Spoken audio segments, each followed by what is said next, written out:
listening to the home of cool, irreverent, and entertaining talk, right here on LA Talk Radio. You're listening to The Art of Love with your host, Lucia, right here on LA Talk Radio.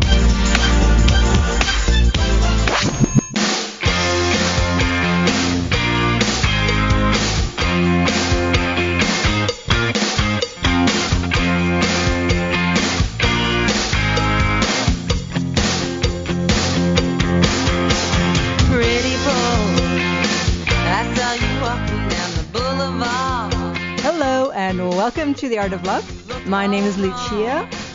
I'm your host and a dating and relationship expert, and I'm here to entertain, educate, and enlighten you about love, dating, and relationships, take your live calls, answer your emails, and speak to authors of books which I find interesting. And as usual, of course, I have another interesting book this week to discuss, The Real Reasons Men Commit. Not the fake reasons, the real reasons.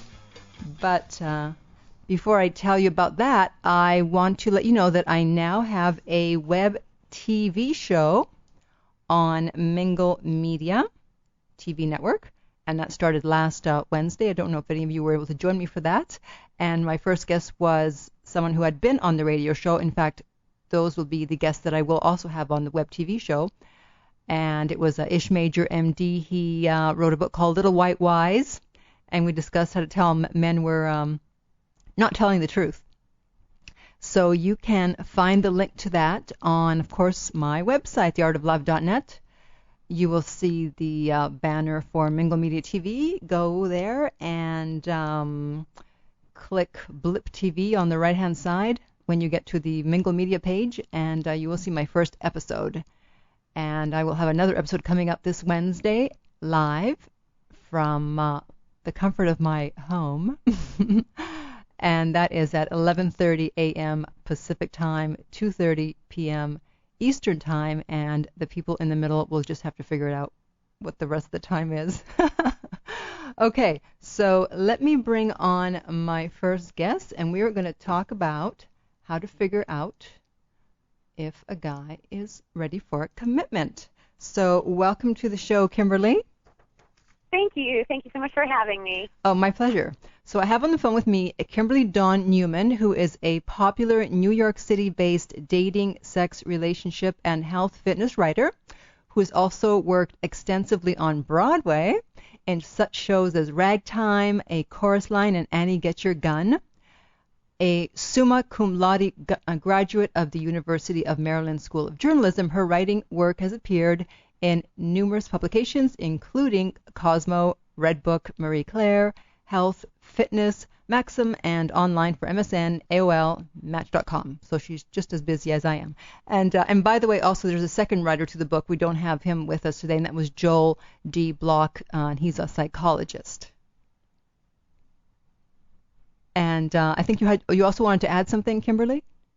Oh, I was just going to say, in addition to that, I just recently launched datingdivadaily.com, which is a female empowering blogzine for women on the dating meet and greet scene, and put a lot of work into it. So if people are looking for dating advice on the web, it's become a really fun go-to place, and there's all kinds of places you can write in ask questions and whatnot. So people would like to check out datingdivadaily.com. I'm really proud of it.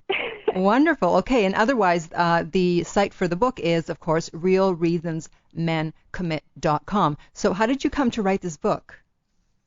It was really interesting. I've been a dating relationship writer for about 8 years, and I was doing some work for Cosmopolitan magazine, and Dr. Joel Block, the co-author on this, had contacted them about wanting a co-author with a female perspective and the more current magazine, fun, flirty tone and voice. So one of my editors had recommended me as someone who might be able to give the book viability and balance, as well as a couple other writers. And I met with Dr. Block. I sent my info to the publishers, and I ended up getting the book deal, which was great. It was a step in a new direction for me. I had been approached about writing books before, but it wasn't quite the right fit or the content that I was interested in, and this really seemed to be a good fit. So that's how it happened.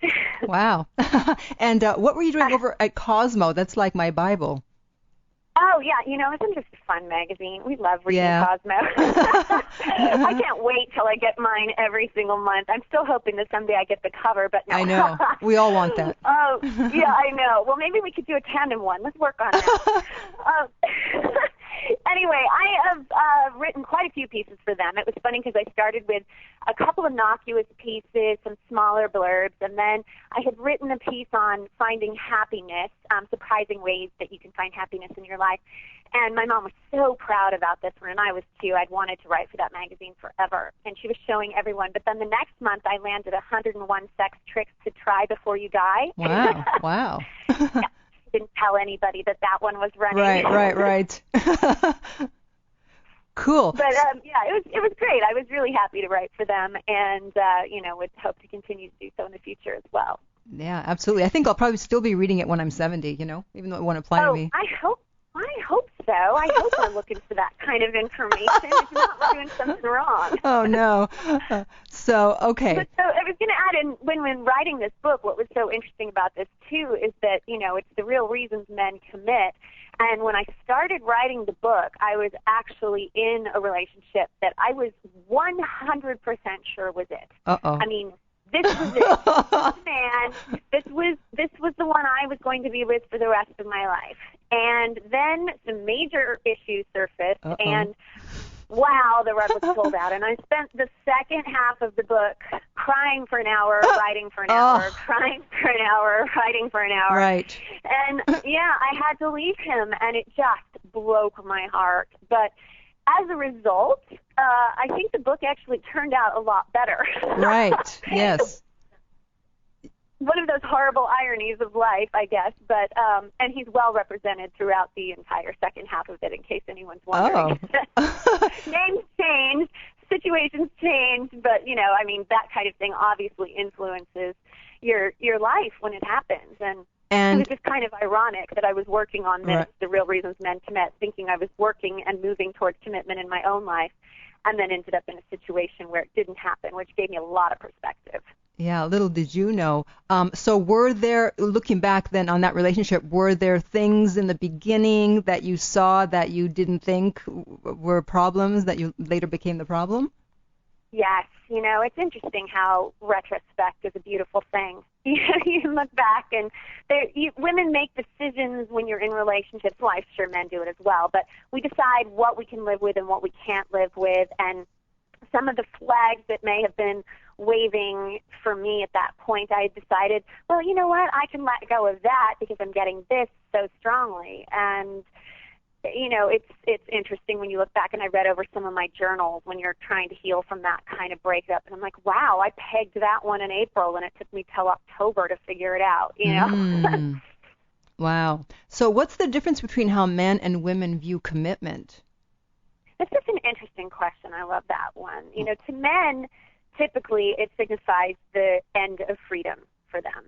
I mean, obviously I'm speaking in generalizations here always, but they tend to see it as, okay, now I've acquired the ball and chain, and I've given up my ability to go out and hang with the boys. And that may not actually be what happens, but they sort of have this perception that the minute that they commit, that's the road they're heading down.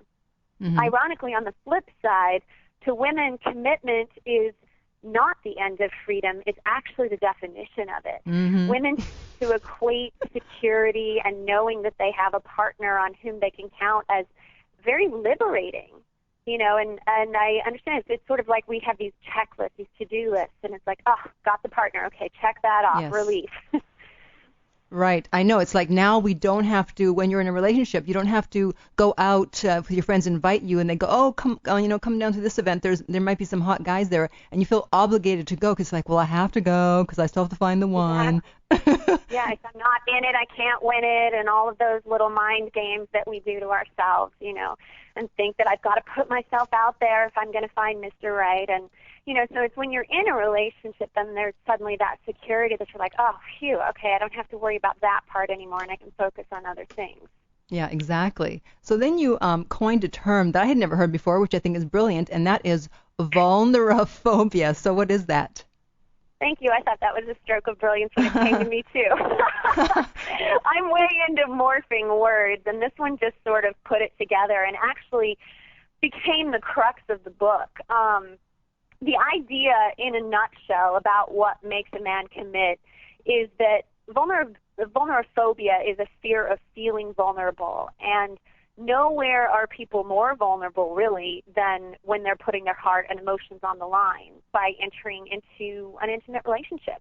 I mean, the reality is you do that, and you could get crushed, so to speak. Mm-hmm. So it obviously there's a huge amount of vulnerability in intimate relationships, and most people understand this going into that, but there's this added layer that men are socialized not to appear or like feeling vulnerable for the most part.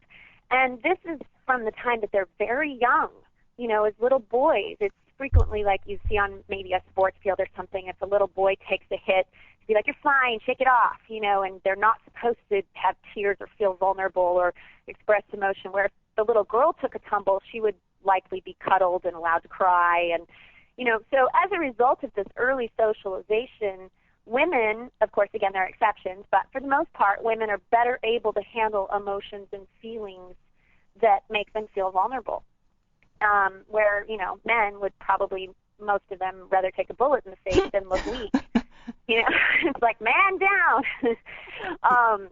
So the idea of vulnerophobia as it relates to commitment is the man who is willing to commit is the one who has recognized that he's going to perhaps feel a little uncomfortable about being vulnerable to a woman, especially a woman whom he cares about, but that he's willing to deal with that discomfort because he recognizes the love and the care and the security that he's getting in return are worth that risk and worth that feeling and discomfort.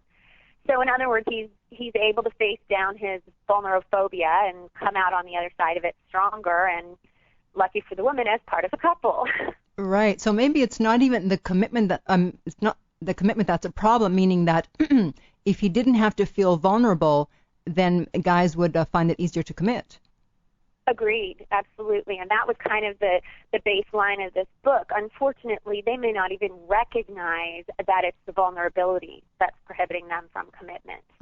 It's sometimes it could be very layered and hidden, and it's because it's something that's so innate and ingrained in how they've grown up that they may not even recognize those feelings until they're just running the other direction because they're like, wait, what is this? I don't like this feeling. I've got to get out of here. Right. Now, would you agree that most men, they don't think about commitment until they meet a woman that they're so into that they actually, that's when they start to think about it? I'm going to say not completely. I think that there are a lot of factors that go into what influences commitment. They may actually be completely crazy about a woman, but if they don't feel secure in their career or if none of their friends are coupled up, they may not be as ready to commit. I mean, there is definitely a situational aspect when it comes to, I mean, we're discussing long-term commitment and marriage here, right, more than just, hanging out or girlfriend. So while the right woman is obviously part of it, and we all want to believe we're the right woman, and that we can change someone and make it happen when we're in that situation, that women need to be aware that the right timing in the right setup and the right situation is also a factor. And the other interesting thing is that men still wish to believe that this is a decision that they make by themselves. They may be influenced by all these outside things, but when it comes to commitment, it's kind of one of those last frontiers. They want to believe that they made the decision to commit. Right. And I remember this with my brother. I remember he's married, and I remember when he was thinking of proposing, he didn't want outside influence. He didn't want people telling him. It was his decision, and he did it, and he found the ring, and he did it all.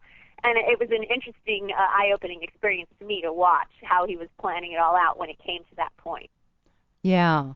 And what about men over 40? Because everyone says, well, if a guy's over 40 and never been married, then he's probably never going to get married. What do you think about that? I think that's kind of a gross generalization, personally. I mean, people mature at different rates. People are getting married later in this day and age. The reality is that you may have a bigger challenge blending your lifestyle with a man especially if he's really actually lived alone for that many years, because you'll both be set in your ways. It's a little more of a challenge if you're both independent and used to having your stuff around and things where you like it. That may be a little more of a challenge. But I don't think it means that he'll be less likely to commit in the same way that a woman over 40 doesn't want to be told that there's something wrong with her or that she's desperate. Mm-hmm. And I think that, I think that would go in the same direction. Okay. Yeah, because a lot of guys are waiting longer and longer and longer. Yeah, well, and they're working on their careers, or they have other focuses. And, unfortunately, there is that biological clock thing that gets in the, mix for women, and men don't have that. And, I don't think it necessarily makes a woman desperate. I mean, God bless Kelly, Preston for getting pregnant at 47, so if someone wants that as an option, there are medical interventions and whatnot. But I don't think that it should necessarily be looked at as, that there's something wrong with a man, there's something wrong with a woman, there's desperation. It's just we have a shifting landscape, I think, when it comes to coupling up. Yeah, we definitely do that. Okay, what about, you mentioned the term of approach avoidance, and this is a conflict that men experience with women. So what is that? It's interesting. Approach avoidance it's sort of tied into this whole vulnerophobia idea, but it's actually that when a man gets involved with someone that they dig, they may find themselves having conversations with themselves, yes, in sort of the crazy making way, actually. And it goes something like, oh my God, I love being with her, and that but is the scared little 7-year-old boy who suddenly pops up in the facade of a grown man. And this ties in with the idea that men, by and large, tend to be more lost when it comes to emotions in romantic areas than women, just, again, because of socialization and being able to face vulnerability and whatnot. So when it comes to love, they're actually at a real disadvantage. And they may find themselves confused and trying to suss out what to do next. And in that confusion, the approach avoidance, they're like, I get closer, then I got to pull back. And in that confusion, they actually may choose to bolt and run away rather than take a relationship to the next level, even if it has awesome potential, just because they're not sure what to do or how to handle their own feelings. And so running away may seem like the easier option. Yeah, in fact, I've found, speaking to a lot of married couples, that usually before they got married, they actually broke up because the guy the guy didn't want to get married, and the woman said, okay, fine, I'm out here, and then the guy finally came around. It's so interesting, and I'm going to totally agree with you on that one. It suddenly takes the woman going, okay, you know what, I'm out of here, and then they go, oh my God, wait a minute, I missed her. Yeah. And I really miss her. And then suddenly they have the light goes on and they're willing to face their emotions and vulnerability because they realize that their life has become emptier without her presence. Yeah. Unfortunately, it's something that women find hard to do because they think, well, no, I'm going to stick around. I'm going to stay here. And, by seeing me, then he'll eventually want to marry me. And meanwhile, it's the total opposite. They have to leave. And then that's when he finally decides, okay, I'm ready. And it's so hard, and thank God for our girlfriends and Ben & Jerry's and Kleenex and all those things that are in the mix when you do make the decision to walk away. I mean, and the thing that has to precipitate that kind of decision as well is so hard for a woman to come to, but you have to decide, okay, I'm willing to lose this. You have to say what I really want, and standing up for your own needs is saying, I want this commitment, and if he's not going to give it to me, I have to value myself enough to be willing to walk away from it. Ironically, that may be the exact moment he comes back, but if not, you have to accept, okay, I made this decision for my own sanity. Yeah, exactly, because it's probably going to end anyways, because if you have different goals. Right. And I think that's really important for women to define as well. I mean, when it comes to commitment, you need to define what you think commitment is, and what is it? Is it the end game, walking down the aisle with a ring, or are you truly okay with something not as formalized? I mean, a lot of women don't think, to the extent of what can I live with, what can I not live with, what does commitment mean to me? And that's really important to have clarity on when it comes to the point of entering a romantic relationship. Yeah, and also you said something which I thought was really interesting. You said guys expect women to be loyal almost from the moment they meet them. Like, what is that all about? Yeah, men want women to, they want to be able to play the field, but they want to know that a woman is there when they want them. And then I think that they, again, they're feeling vulnerable if suddenly they think the woman is not there and in their camp, and then they hate that feeling too. Right. So, it goes to a little bit of the alpha male, but they expect the loyalty. They assume it's going to be there, and then if not, they're like, well, whatever. What is her problem? I'm worth it, without recognizing that it could go both ways. We might like them to be loyal from the moment they meet us too, but it impinges on their freedom to think they have to be loyal, but they would want us to afford them that commitment and feeling. Yeah, because I find it interesting how many guys will call or text, like at 7 o'clock, 8 o'clock on a Friday, Saturday night, thinking that you're just going to be sitting there ready to go. Exactly. And, and I, even though I know all of these things, and I'm sure you do as well too, it doesn't mean that we don't do it. I caught myself doing that recently.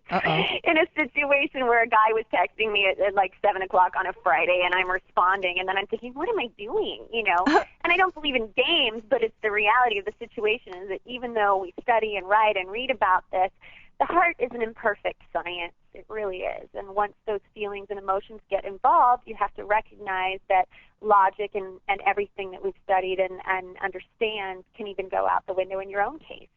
Right. Oh, tell me about it. Yeah. I am just as guilty as, the next person, and I recognize that because it really is hard. When your heart gets involved, you start making excuses. You start allowing things to happen that you might not have allowed otherwise them to get away with. And that ties into, the idea of pathological empathy, which was something you had asked me about, the free pass idea. And I think that it's so like women to make excuses for men or allow them to make excuses for their poor behavior. And in the book, we coined this term, pathological empathy, and it's a condition at which many women are very, very skilled. Yes. And again, I'm going to put myself in that category of a PE. It says, that you are making excuses for everything he does. It's taking that poor baby, he needs understanding thing just completely over the top. And if you can catch yourself saying things like, he wants to commit, but he just needs time, he doesn't call because he's so busy with work, what you're doing is you're actually enabling his tendencies for commitment avoidance because he doesn't have to commit. You're making every excuse in the book for him as to why it's fine for him to stay right where he is. Right. Yeah, and I think that's when girlfriends come in because you'll give them those excuses and they'll be like, listen, that's what you said about the last guy. Absolutely. I think it's so important to have that reflection in that circle of women who can look at it and be like, do you hear yourself? I mean, I had a friend call me out recently with a guy that I was dating, and I had been making the same excuse for months about, well, he's not that long out of a serious relationship. She's like, how long are we going to keep saying that? It's been quite a while. I was like, oh, interesting point, right, pathological empath, guilty. Yeah. But sometimes it takes someone else to be the mirror and throw it back at you, and you're like, oh, right, I'm doing that again. Yeah, well, what I usually get is, my friends will say, listen, you need to write a letter to yourself. That's good. And that's really good. I know, but I refused to because I was, going through something last year, and several friends said that, you need to write to yourself, and I'm like, no. Right.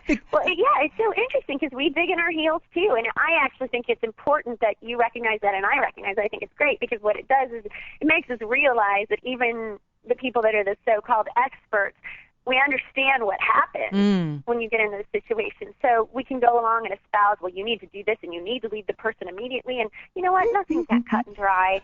You can say it. You can advise it and say, from where I'm standing, this is what it looks like. But the person has to be willing to do it themselves and at that point where they're willing to walk. Yeah. The funny thing is that it's like, when you see it written down, like here's the situation, I'm dating this guy, blah, blah, blah. It's so evident. You're like, oh, my God. Yeah, exactly. And, the other line that my friends love to use with me are like, well, if you were counseling you or if you were coaching you, what would you say about this situation? And I'm like, dadgummit, do you have to do that to me? Yes, I know. We're in trouble. I'm like, I know exactly what I'd say to me, but I don't want to hear that from me. Yeah, exactly. Okay, so what are some things that a guy will say when he's not ready for a commitment? Well, if he's, actions speak louder than words is really what it comes down to. So he could say anything. I mean, if a man is looking for just a relationship that is sex-based, he's going to be, ogling other women even when he's with you. He's going to want sex when he wants it. He may, do things that are not indicative of wanting to be in a committed relationship. If you're out with a guy, however, and say it's like a first date or something, and he's mentioning things about, I find commitment so limiting, or I find that when I'm, in a relationship, I never get to do what I want to do, or, things like anything that indicates him being afraid of being hurt, anything that indicates he might fear losing control, because that goes along with the idea of the fear and the vulnerability and that he's not in control of his emotions, or anything that might indicate he has a fear of responsibility is giving you a clear sign that he's probably a commitment risk. A guy that's more concerned with his own freedom is not likely to be emotionally available enough to be in a committed relationship. Mm-hmm. And so then, do you have any other signs that a guy is only looking for sex? Yeah, aren't guys always just, no, I'm just Let's not go there. Just kidding. Well, let's see. I think that a guy looking for sex, like I said, the idea, if they're willing to look at other women and ogle other women when they're with you, that's pretty clear that you're being objectified and your needs are not being paid attention to. I have a personal story of I was out on a date and this guy was flirting the entire time with a gal over my shoulder. Wow. And I was like, what is going on? I like to think I'm pretty engaging and sort of attractive, and what is happening here? And at one point he left me to go to the restroom and actually introduced himself to this other woman on the way to the bathroom. And then later he was shocked that I didn't want to go home with him. I was like, are you kidding me? What a surprise. Yeah, so, but other signs that a guy is just in it for sex, he wants sex when he wants it. He doesn't care what your needs are libido-wise. He always has an excuse to delay the exclusivity talks, so you don't know whom else he might be getting it on with. And if you've been together for a long time and he's still not lofting around the L word, then that's pretty clear that you're in a position of him enjoying the convenience of companionship, and but not really being ready to move it towards an emotionally intimate relationship rather than just a physical one. Right. And also, obviously, if he tries to have sex right away, that's always a big red flag.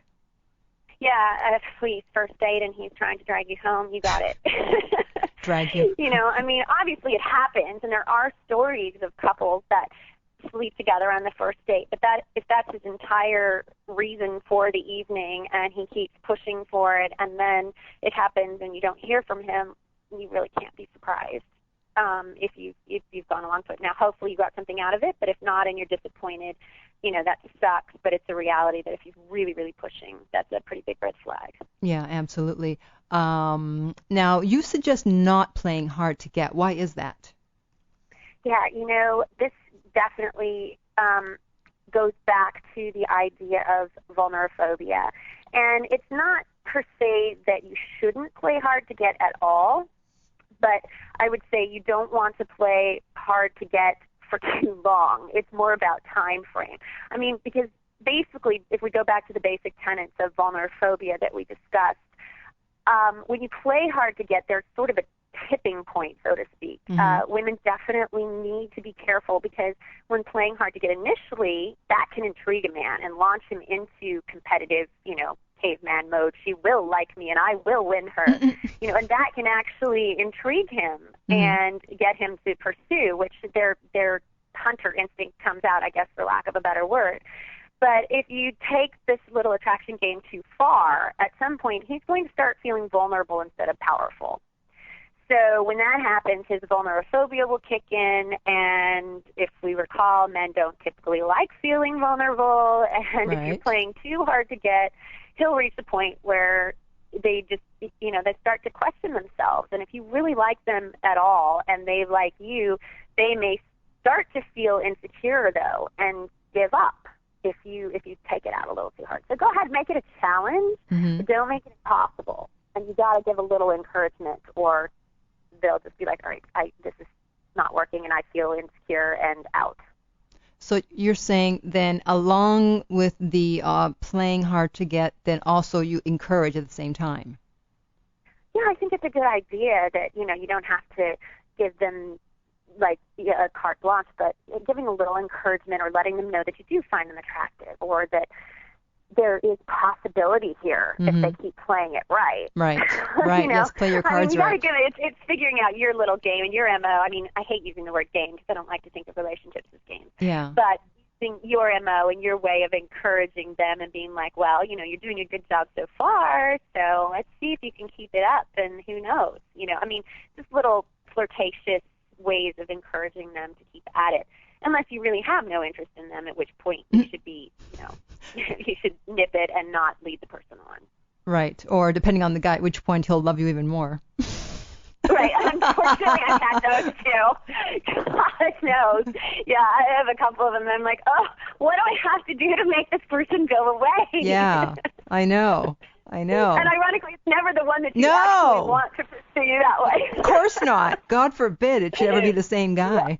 The day that lines up, I guess that's when the real commitment happens. Yeah, exactly. So then there's also the guy who is willing to make a commitment, but, he's also willing to cheat. Do we have any signs for those kind of guys? Yeah, a guy that is invested in his girlfriend he'll not only tell her that she's beautiful, he'll make her feel beautiful by giving her love and support and the things that she needs to shine. So a guy that, says he's willing to commit and seems like he's willing to commit, and he's, maybe buying her all kinds of amazing things, that may seem like, oh, okay, he's really into me. But that also could just be grandstanding. A lot of guys feel good about themselves when suddenly they're getting big presents and whatnot. And while that might be fun, it might behoove a woman to look more closely at the little things. This goes back to the action speaking louder than words. So a guy that is really actually willing to commit and might not stray is less about giving the Tiffany necklace and more about picking up your dry cleaning, or asking about your day and following up on, oh, didn't you have a really important meeting with your boss? How did that go, honey? It's paying attention to those little things that show he's more invested in a commitment-minded frame of mind. Yeah, I had this one guy once. We were hanging out at the pool in Vegas, and I had a blister on my foot, and I needed to pop it. And so I said, well, I'm going to go upstairs and get ready, start getting ready for the evening, and I'll, see you there later. And he's like, and he was going to stay there at the pool, and then he's like, oh, wait, I have to come upstairs and pop your blister. Oh, and I'm like, that's a true story. Somebody's willing to be in it, I gotta say. I'm kind of impressed. That's definitely, willing to go above and beyond. Yeah, I think it's, I think you've hit it right there. It's like the extra mile, because then we were in Hawaii, and with the time change, it was actually like, I don't know, 5 a.m. there, and I realized I didn't have a toothbrush. So he got up out of bed and went looking for a toothbrush for me. Wow. I know. Yeah, that is absolutely a really good point. I mean, they're more concerned about your comfort and you being taken care of than vice versa, which, you know, I mean, and obviously you can nurture and give in the same way, but when they start exhibiting those behaviors that they're like, oh, no, I want her to feel good. She needs to have clean teeth. I need to go find a toothbrush at 5 a.m. Right. Know, that kind of thought process is definitely showing that the person is headed towards a commitment-ready frame of mind, because they're starting to behave and act like someone who is committed to your well-being. Yeah, and in fact, he was the one who brought up exclusivity himself. I never had to bring it up. Oh, nice. Okay, yeah, so this is a man who is definitely ready to be in that position. And they do exist. I hear that they are out there. Yeah, somewhere. We don't know where, but somewhere. Now, what about healthy jealousy? You mentioned that in the book. Yeah, I love the idea of healthy jealousy, because people, you know, most of the time think about jealousy as an egregious thing in a relationship. And actually, there are different gradations of jealousy. And, you know, if a guy is exhibiting, I'm going to throw down and beat up anyone who's in the vicinity that looks at you, jealousy, not good jealousy. That's, you know, he's got a temper, he's acting out of fear and other emotions. But healthy jealousy is, you know, if he sees other guys looking at you and suddenly finds himself feeling a little nervous energy because he realizes he adores you and wants you to remain his, then that can actually be a good step towards commitment, because the recognition that he has in himself of, wow, oh, wait a minute, I would miss this person if they weren't there, is good. And that can go both ways. You know, I mean, sometimes that little bit of jealousy is the thing that tips the relationship towards commitment, because both partners realize, oh, I'm suddenly feeling a little jealous that this person is being talked to by that pretty woman over there, you know, and then you recognize that you're invested in the relationship beyond just a superficial level. Right. Now let's give the women equal time, because there are, of course, women who also have issues with commitment. So right. What are some signs that a woman may be sabotaging her own love life? Yeah, you know, women, unfortunately, well, I'm sure men too, but we've been through it, you know, and that unfortunately can also start to add some baggage to the situation. So a woman definitely needs to be careful that she's not carrying around all of these, you know, self-saboteurs underneath her persona that she's giving to the world. So, you know, there's the whiner that goes around complaining that all the good ones are taken and she always ends up with the leftovers and the ne'er-do-wells. What she doesn't admit is that she may have a penchant for picking those people who basically give her an excuse to avoid commitment. You know, if there's something in her life that keeps her from wanting to commit, that she may not have faced up to yet, she may actually be subconsciously picking inappropriate matches because she needs to deal with some things herself. There's also the perfectionist. You know, no matter how amazing a guy is, she's convinced that the next guy will be better. And so she keeps saying, oh, well, you know, he's good, but he doesn't do this, and I really need this guy with this bank account and whatnot, instead of looking at the relationship that they've got in front of them, you know, and going, well, she'll instead say, why should I settle for 80% if I could get 100% of what I want? And, you know, that's a tricky road, because a lot of people, men and women, miss out on what might be a really satisfying relationship because they're holding out for the, you know, McDreamy neurosurgeon or the Playboy playmate with the degree in nuclear physics. You know, and the reality is that somebody may have come along and they just were blinded by it because they got caught up in this more is better mentality. I think that also, you know, there are women that still need to do some growing up as well. The wild child, you know, syndrome. If you're in that position and having a great time with too many men, you may not be ready for a commitment. And it's important to recognize that before saying I do just because you think that's what you should do. Right. Yeah, and there's a bunch, you mentioned a bunch more in the book, you know, the speed dater, the junkie, the critic, but yeah, I'm sure we can all find ourselves in there. You know, and you may be an amalgam of more than one. You know, these were some basic types, but it was important to include in the book, and I was really adamant about this, that that women own up to their part of it too. You know, I didn't want this to be man bashing, because that's not what this is about. It's owning up to, okay, what's my part in the relationship, and am I ready to commit, and how do I define it, and what am I doing that might be keeping me from finding a commitment-ready man? It might not just be the men that are out there. It might be I'm picking these people subconsciously. So I was really adamant about including that section in the book, because I think as women it's important we own up to that as well. Yeah, and also I think it's important for women to put the shoe on the other foot, you know, thinking, okay, let's say if the roles were reversed and if it was always the guys who were looking for a commitment, and every time we started dating a guy, within a few dates he started talking about commitment, I mean, how would we feel? I mean, I think we'd be turned off too, obviously. Exactly, and I actually had a situation like that with an ex, and I was terrified. I won't lie. I mean, like by date 3, he was ready to get down on one knee. Ew. And it was really interesting to be in that situation, because I was panicking, because I liked him. I thought there was potential, but I was in no way, shape, or form ready to marry the dude by the 3rd date. Right. You know, and so it definitely does make you think. There are two sides, and there are men that are like, I'm ready to get married now, and they've reached that point, but then you have to wonder, am I just the right person who came along at this moment when their timing has matched up, or is this really somebody who's right for me?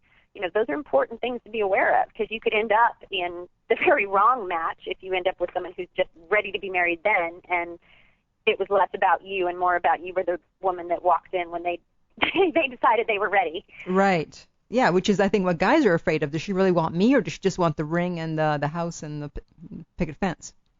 Exactly, and they do worry about that. And, you know, and granted, there are women out there who want that and are willing to take whatever guy that's, you know, proposing that and proposing with his proposal, you know, so that's, I mean, they have a legitimate argument too. Now, I think those women may be doing a disservice to those of us that are, you know, trying to actually find a good romantic, solid relationship and match, but maybe not. Maybe that ends up being a relationship that works because a guy is looking for that as well, and the woman knows what she can provide him and vice versa, and who's to know? Maybe that ends up working for some people.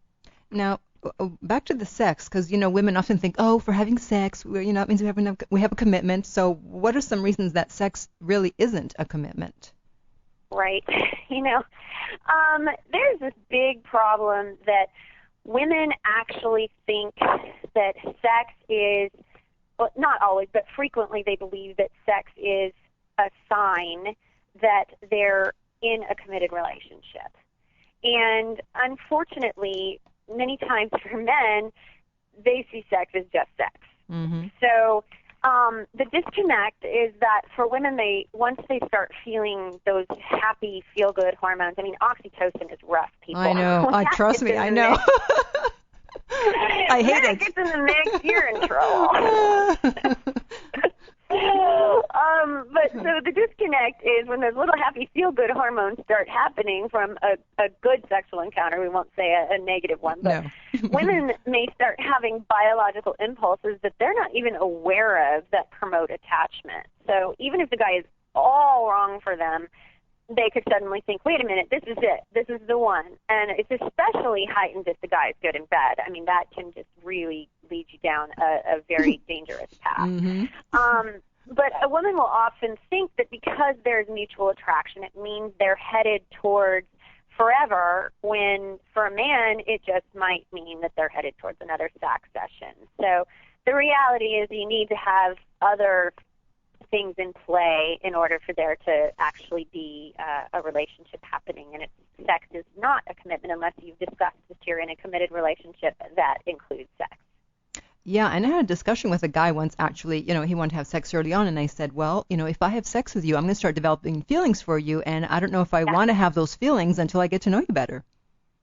It's so true, and I actually tried to articulate this to someone recently, too, and I went so far as to explain, I'm like, look, here's the thing, women are programmed, so I'm like, the minute we get intimate, I'm going to start having all these crazy feelings about you, whether I like it or not. And it's just true. Some of it is our biology, that we're programmed to have that nesting impulse, and if it's, you know, those hormones get kicked in, and you're just feeling all kinds of happy things that may not actually be there. This person may not be the right relationship for you, but once you get those hormones involved, you're going down that path. And I even said this to a guy. I was like, I'm not sure I want to get oxytocin involved yet. Right. And he was like, no, let's get it involved. And I'm like, yeah, no, I'm not sure that's a good idea. So, and then you have to go into the whole explanation for anyone that doesn't know what that is, but it's, the little hormones that get kicked in, the love hormones. We know. I've talked about it many times on the show. Many times? Okay, good. Yeah, and guys are aware of that, because one guy actually said to me, okay, after we have sex, don't change. Mm-hmm. Like, sure. Right. Yeah. I'll try. Don't change. Don't get involved. And you're like, I'd love to not change, but there also is the reality that I may not be able to control that. So, I mean, you can obviously control your reaction, but I think it's important for a woman to know this, again, is going in, know what your commitment goal is. Because if you're headed into a relationship and you do get intimate, know that you can be intimate and or you can be sexual and not have it be intimate, and then you can be intimate and not have it be sexual. I mean, they're both sides to that coin. So yeah, exactly. Find that balance. Okay, so finally, we've talked about all the ways to know a guy doesn't want a commitment. Let's talk about some ways that we know that he does want a commitment, which I believe you called the Real Reasons checklist. I'll go through some of these. Right. So he happily. Yeah. Oh, or you want to start? Go ahead. No, go ahead. Okay. He happily makes room for you in his life and his home, and he says "we" a lot. Right. I think that's really important. As soon as a guy shifts from the you and the I to the we, that is showing that he's now thinking of you as a unit. And I think that's an important shift towards commitment, because he's putting you guys together, your needs together, and lumping you as one. Now, the next one, okay, he asks your opinion about major things going on in his life. Is that always the reason? Does that always mean commitment, or is it just because he thinks you're smart and he wants your advice? Oh, it's one of the clues. I mean, obviously, none of these by themselves mean that a man is so committed to you. It might be that you're smart and he values that, and awesome, because that gives a whole different layer to your relationship. So, but that in conjunction with other things could be indicative that he values what you're thinking. Also, if he's asking things about, like, what should I do with my vacation time, he may be trying to suss out what you guys should do together on your vacation time. These may be little questions and seeing where we're at, and are we going to start morphing those things together and whatnot. So it may have to do with questions that are less about your intellect or your advice and more to do with how are we going to blend our lives. Now, this next one I love, because I always do this, and I rarely find a guy who does this, and that is he volunteers information like who was on the phone. Yeah.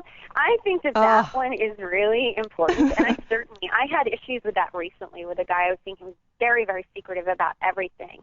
And even though they may think it's their business, it breeds insecurity in women. Mm-hmm. If you don't know who they're talking to or who's texting them at 2 a.m. or, and so when suddenly they're not telling you those things, your mind is going to run rampant and think, oh, wait, is that someone else? It breeds insecurity, it breeds mistrust, and I think it's important to share those things if you're actually working towards a committed relationship. And if he does start sharing them, then it means he's concerned about you not having misconceptions about what he's doing.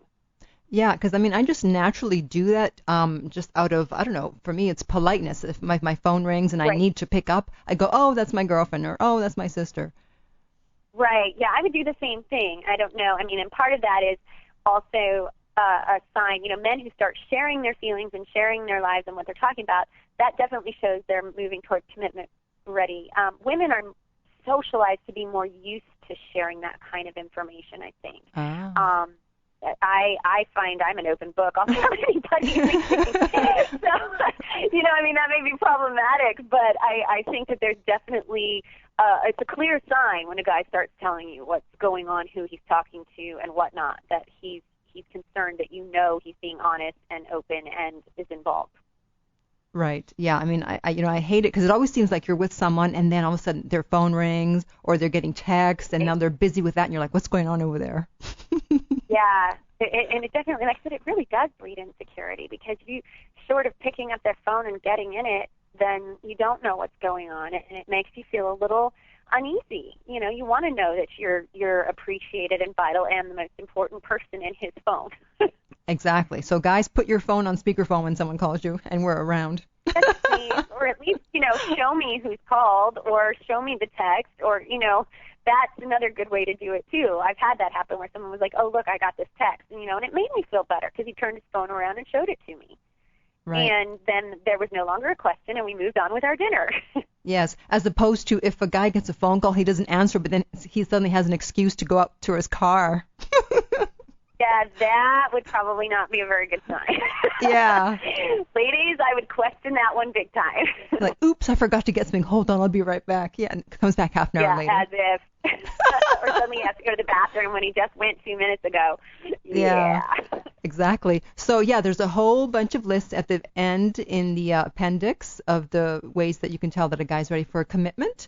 So, thank you. It's, you know, independently, they're you know, questionable, but put enough of them together and you can feel pretty secure that you might be moving in the direction of commitment. Exactly. Well, thank you so much, Kimberly, for being on the show today. It was great. Oh, it was my pleasure. It was fun to discuss this subject with you. Yeah. So, again, the book is The Real Reasons Men Commit, and you can find that, of course, at realreasonscommit.com. And what was the name of the other website you mentioned earlier? Dating Diva Daily. It's all kinds of fun advice for women dating, and datingdivadaily.com. Check it out. Okay, great. Thanks again, and take care. Thank you so much for having me on the show. Have a great night. Okay, bye. Okay, bye. Okay. Now we know everything we need to know about commitment, and if the guy's ready, there's no excuse to not know, right? Okay. And I'd like to remind you again, my website is theartoflove.net, and as I said, you can find a link to my new web TV show airing this Wednesday at 11:30 a.m. Pacific Time, 2:30 p.m. Eastern Time. My book is Lucia's Lessons of Love, and that is at lessonsoflove.net. Thank you so much for joining me today, and until next time, remember that love inspires, empowers, uplifts, and enlightens. You're listening to The Art of Love with your host, Lucia, right here on LA Talk Radio.